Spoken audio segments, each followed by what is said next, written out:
H-1B visa దరఖాస్తుదారులకు నిర్ణయించిన $1,00,000 ఫీజును federal court కొట్టివేయడంపై అమెరికా ప్రెసిడెంట్ డొనాల్డ్ ట్రంప్ మండిపడ్డారు. ఇటువంటి చర్యలు దేశాన్ని చాలా దారుణంగా దెబ్బతీస్తాయన్నారు. ఈ న్యాయమూర్తులు మాకు నిజంగా చాలా కష్టమైన పరిస్థితులను సృష్టిస్తున్నారు. ఇది నిజంగా పిచ్చి చర్య. వారు మాకు అత్యంత కష్టకాలాన్ని తెస్తున్నారు. మన దేశానికి తీవ్ర నష్టం కలిగిస్తున్నారని విమర్శించారు.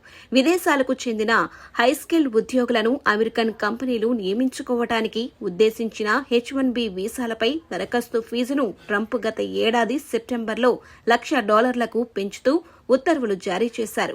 కాలిఫోర్నియాతో పాటు మరో 19 రాష్ట్రాలు ఈ రుసుమును సవాలు చేస్తూ మాసాచ్యూసెట్స్లోని ఫెడరల్ కోర్టు ఆశ్రయించాయి.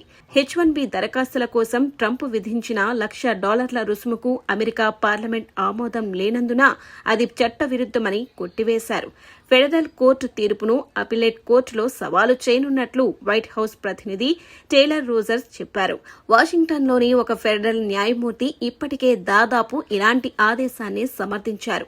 అప్పీల్లో ఈ తాజా తీర్పు ఖచ్చితంగా రివర్స్ అవుతుందని ప్రభుత్వం ధీమాగా ఉందన్నారు. H-1B వీసా దరఖాస్తులపై విధించిన $1,00,000 రుసుమును కొట్టివేస్తూ ఫెడరల్ కోర్టు ఇచ్చిన ఆదేశాలను అమెరికాలోని ప్రవాస భారతీయ సంస్థలు స్వాగతించాయి. ఉపాధి ఆధారిత వలస విధానానికి ఇది ఒక సరైన న్యాయబద్దమైన నిర్ణయమని హర్షం వ్యక్తం చేశాయి.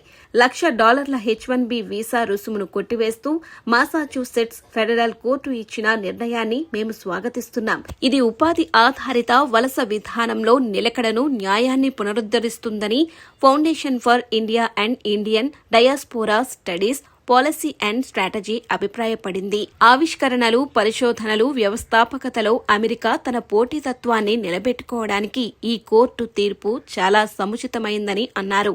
కోర్టు ఉత్తర్వుల తరువాత H-1B వీసాలతో సంబంధం ఉన్న స్టేక్ హోల్డర్లందరూ ఊపిరి పీల్చుకుంటారు.